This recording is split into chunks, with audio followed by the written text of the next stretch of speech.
Dica de estudo do texto. Uma vez que a Bíblia é a palavra de Deus, ela deve ser interpretada com muito cuidado. Nós vamos continuar o nosso estudo do gênero literário Evangelhos e dentro disso estamos trabalhando aí as parábolas, ok? Hoje nós vamos ver características peculiares das parábolas como gênero literário. Lembre-se, nós já vimos o conceito de parábolas, nós já vimos o propósito a partir das palavras de Jesus em Marcos capítulo 4, verso 11 e 12. E no nosso último encontro nós vimos os princípios que devemos levar em consideração no momento de interpretar as parábolas, né?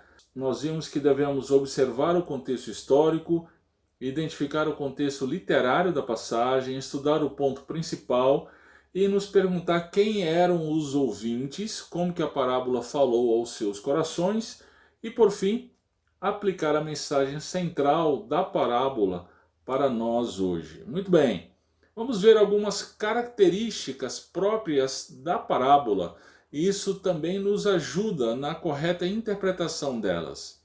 Bem, essas características que eu trouxe aqui para vocês, elas são apresentadas por Grant Osborne no seu livro Espiral Hermenêutico, ok? Claro que nós fizemos aqui algumas adaptações. Vamos ver então essas características. A primeira delas, contexto histórico. O Osborne chama de concretude essa primeira característica. Ela se refere ao quê? Bem, Jesus se utilizou de situações da vida cotidiana, da natureza, da agricultura, do comércio da Palestina do primeiro século para o seu ensino. Assim, é muito importante entender essas situações dentro do seu contexto histórico.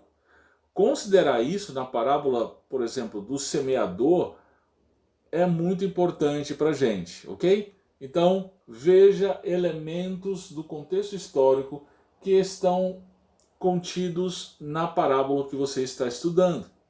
Uma segunda característica seria a concisão. Do que se trata? As parábolas são curtas, normalmente com apenas 2 ou 3 personagens e apenas um enredo.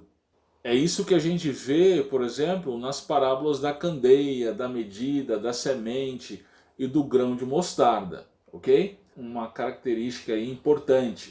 Uma terceira característica é que existem pontos mais e menos importantes. Normalmente, existe apenas um ponto central de ensino nas parábolas. Então, cuidado, existe uma tendência grande nos nossos dias de alegorizar os pontos das parábolas. Eu gosto do Osborne quando ele diz: não existe licença para os intérpretes fazerem o que bem entendem com os detalhes. É claro que em parábolas como o do filho pródigo podem haver mais de um ponto central, mas em via de regra só há um ponto central. As parábolas que estudamos em Marcos, por exemplo, apontam exatamente para isso, ok? Uma outra característica seria a repetição. Observe as repetições nas parábolas. Elas estão lá para enfatizar o ponto central.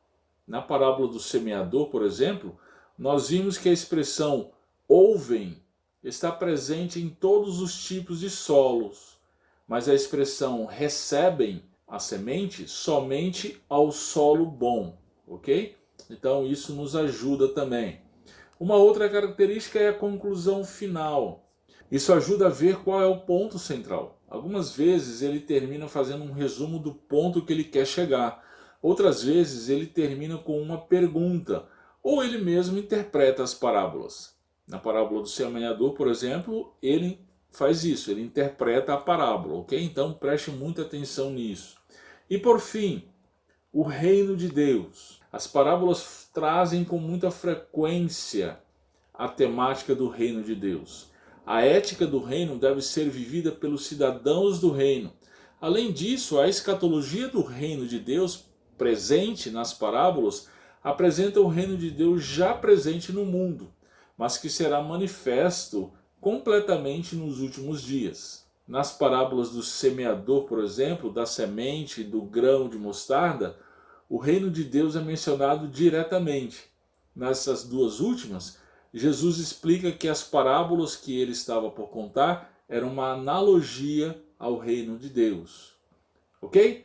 Então lembre-se dessas características muito importantes: contexto histórico, concisão, pontos mais e menos importantes, repetição, conclusão final e o reino de Deus. Ok, ficamos por aqui hoje. Espero que tenha sido útil para você. Na semana que vem nós vamos dar continuidade aos nossos estudos, se Deus assim permitir. Até lá!